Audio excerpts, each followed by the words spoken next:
Oi, gente! Meu nome é Déia Freitas, eu sou a apresentadora e roteirista do podcast Não Inviabilize e este é um conteúdo de podcast adaptado em Libras para o YouTube. Então, você também pode ouvir esta mesma história gratuitamente em todas as plataformas de áudio. Além das histórias gratuitas, a gente tem uma assinatura de R$10 mensais com mais de 150 histórias inéditas aí disponíveis para você.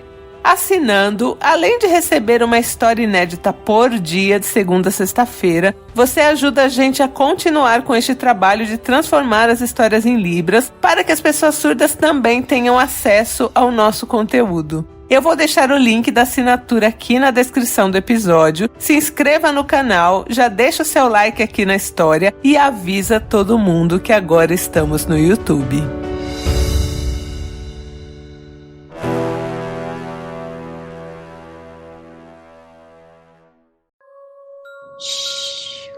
Luz acesa, histórias da medo.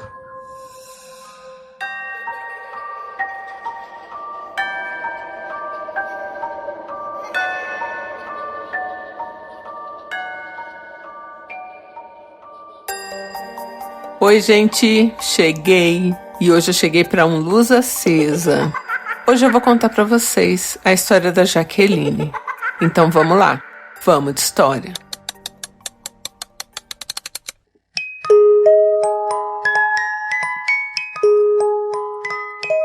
A Jaqueline, uma estudante de engenharia que passava o dia todo fora, morava ali com sua mãe, seu pai e mais uma irmã. E na casa do lado, vizinha, morava o tio dela, que a gente vai chamar aqui de tio Roberto.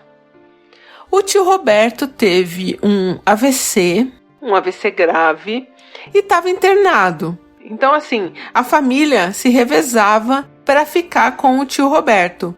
E como a Jaqueline estudava o dia inteiro, de segunda a sexta, quando era de sábado à tarde, era o dia dela ficar com o tio Roberto no hospital. E assim, tinha dia que ele estava melhor, tinha dia que ele estava pior, mas ele ainda estava num coma induzido lá e ele não se comunicava, né? Então as pessoas iam lá, conversavam com ele, ficavam lá no quarto e tal, mas ele tava mal ainda, né? Tava meio mal.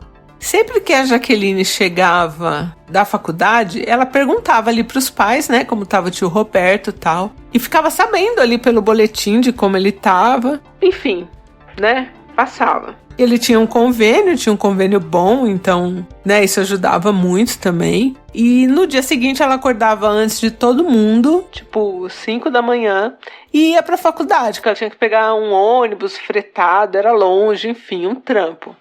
Mas ela ia, era assim a rotina dela de segunda a sexta. Até que um dia, ela estava na faculdade, na hora do almoço, então eles tinham lá um bandejão, lá onde você comia mais barato e tal, ela tinha acabado de comer o bandejão dela, e depois que ela comia, ela ia para um lugar ali, tipo, dentro mesmo da universidade, tirar um cochilo. Então era tipo meio que na grama. Gente, eu odeio deitar na grama. E ela ficava ali, tirava um cochilo e depois voltava, né? Ia para as aulas. E ela estava se preparando, ela não tinha nem sentado ainda no lugar ali onde ela se recostava e depois tirava um cochilo. Ela viu o tio dela vindo, o tio Roberto. E ele estava ótimo, gente. E era mais ou menos ali uma quinta-feira. E ela falou, gente, o tio Roberto aqui. E aí ele veio e falou, Jaqueline, tudo bem? Vim aqui te ver e tal, né? Porque assim, na cabeça dela, ela tinha ficado sábado, que tinha passado, né, com o tio Roberto, e depois ela só ficava sabendo ali pelos boletins. Na cabeça dela, então, tipo, nossa, o tio melhorou e saiu do hospital e veio pra cá. Como assim, né?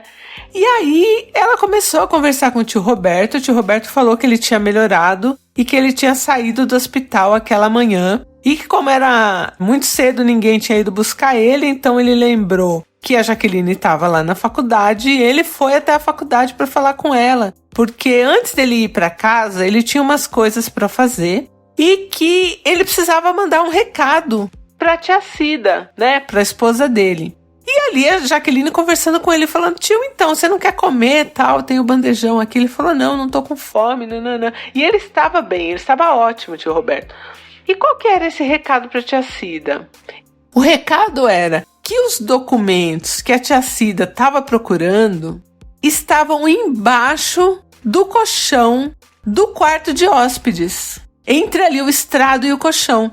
E aí a Jaqueline olhou pro tio, né, e falou: gente, mas por que isso, tio? Que documentos são esses? Ela falou: não, os documentos que a sua tia Cida tá precisando e ela não tá achando e tão lá. Você avisa ela pra mim? E aí a Jaqueline perguntou mais algumas coisas do tipo: mas ela te ligou, ela pediu esses documentos e tal. E ele deu uma enrolada ali, falou que era isso, falou que ele tinha que ir, que ele tava apressado, que ele tinha um monte de coisa pra fazer e tal. E virou e foi embora, assim, normal. Saiu andando, foi embora. E ela acabou que ela nem dormiu. E ela falou: gente, que doideira, né? Meu tio e tal.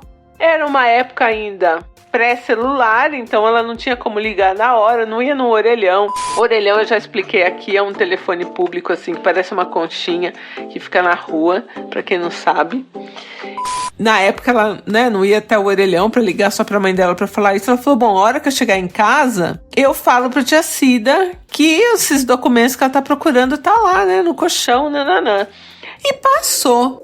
Quando foi ali umas 7 horas da noite que ela chegou em casa, tava um clima horrível, a mãe dela não tava lá, só tava o pai. E o pai falou: bom, Jaqueline, o seu tio Roberto faleceu. A gente não quis ir até a universidade, mesmo porque era longe, e depois, né, de atrapalhar na aula, sendo que ele vai ser enterrado só amanhã. A gente tá com um problema aqui pra achar uns documentos, e enfim. E a Jaqueline, ela ficou tão chocada que ela desmaiou. E aí quando ela voltou, assim, ela teve um mini apagão ali, o pai dela tava socorrendo ela e tal, deu água, e aí ela foi contar que o tio Roberto tinha ido até a faculdade conversar com ela. E que ele tinha dado recado que os documentos que a tia Cida estava procurando estavam no colchão, embaixo do colchão, no quarto de hóspedes. E aí o pai da Jaqueline ficou em choque, foi lá na casa. Tia Cida não tava, porque tava correndo atrás das coisas, né, para poder enterrar o tio Roberto. E foi lá, ele mesmo entrou na casa e ele pegou esses documentos. E tava exatamente onde o tio Roberto falou que tava. E era ali a papelada do jazigo, ele tinha também um seguro de vida da empresa, enfim, tava tudo lá nessa pasta, embaixo do colchão no quarto de hóspedes. Por que estava lá? Sei lá, né? Sei lá, ele achou que era documento importante e guardou ali, ninguém nunca vai saber, né? Mas o tio, depois que morreu, achou uma forma de comunicar para a família onde estavam os documentos que eles estavam doidos atrás, que eles estavam desesperados procurando, e foi por meio da Jaqueline. E assim, na hora ela não ficou com medo, porque ela achou que realmente o tio dela tinha ficado melhor, estava bem e estava vivo. Porque se ela tivesse a menor desconfiança que ela estava conversando com uma pessoa morta, né, a reação dela seria outra. Eu também acho que eu conversaria normal, mas agora já, depois desse caso, se alguém tiver muito doente e aparecer na minha frente, eu já vou ficar cismadaça, sim, muito cismada. Eu fico pensando como que o tio Roberto, depois que ele faleceu, ele soube que as pessoas estavam procurando esses documentos, assim. E por que ele não conversou com alguém lá da casa? Qualquer uma das duas casas, né? Ou a casa dele, ou a casa vizinha ali, né? Dos parentes e tal, que era a casa da Jaqueline. Por que ele foi até a Jaqueline pra contar disso, assim, dos documentos? E ele não falou nada, ele não deu tchau, ele não fez nenhuma mensagem, assim, sabe? Sei lá, alguma coisa mais espiritual. Não, ele só foi realmente falar dos documentos, ele falou que ele tinha umas coisas pra fazer, que ele precisava ir. E não tinha nenhuma luz em volta dele, não tinha nada, ele tava com roupa normal. Era uma pessoa normal, assim, a Jaqueline falou. Não tinha nada que lembrasse um espírito, nada. Aí eu perguntei pra ela: será que você não tirou esse cochilo e ele apareceu nesse seu cochilo, né? Mesmo assim, né, ainda é intrigante que ele falasse da pasta de documentos, sendo que a Jaqueline nunca nem ouviu falar dessa pasta. Não tinha como ser uma memória que ela acessou, sabe? Uma memória dela. Ela nunca nem tinha ouvido falar dessa pasta. Então, mesmo que tenha sido em sonho, foi ele, né? Ela acha que ela não sonhou, porque ela não tinha chegado nem a sentar no lugar que ela sempre ficava. Ele chegou antes disso. Então, mesmo que tenha sido sonho, ele apareceu então para ela em sonho, ou como ela diz que não, que ele apareceu realmente para ela como uma pessoa. Como que se dá isso, gente? Né? Tô achando cada vez mais os espíritos mais audaciosos. Daqui a pouco a gente não sabe quem é espírito, quem não é espírito. Isso é péssimo para mim. Então essa é a história da nossa amiga Jaqueline. Não é uma história que dá medo se você pensar que, sei lá, era meio-dia, tava de dia, tava ao ar livre, né? Se tio Roberto aparecesse no meio do nada à noite, assim, sei lá, ela voltando para casa, ia ser pior, né? Mas ela também acha que ele tava vivo, enfim.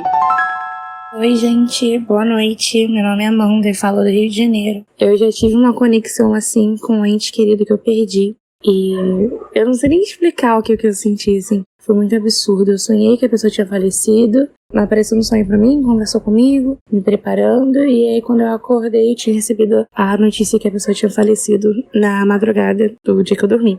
E é uma conexão muito forte, né? Ele apareceu pra você, ele confiou em você.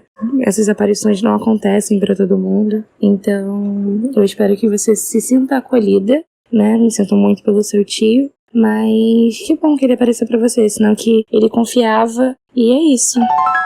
Oi, Deia. Oi, Não Inviabilizes. Eu sou a Isabela, mineira, morando em São Paulo. Só não tô mais chocada com essa história porque já ouvi todos os luz acesa. Porque, olha, de arrepiar.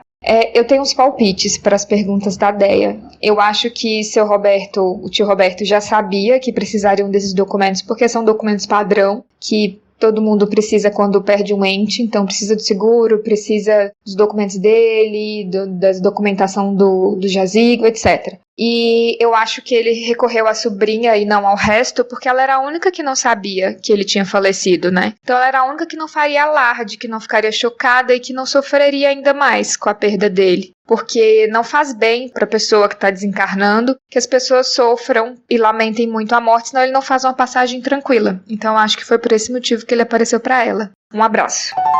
Comentem lá no nosso grupo do Telegram o que vocês acham sobre isso, sobre essa aparição, né? Porque foi uma aparição por causa de documentos. Então, como que ele sabia desses documentos?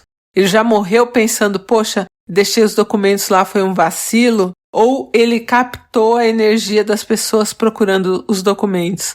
O que rolou, gente? Comentem lá no nosso grupo do Telegram. Se você ainda não está no nosso grupo, é só jogar na busca Não Inviabilize que o grupo aparece. Então é isso, um beijo e eu volto em breve.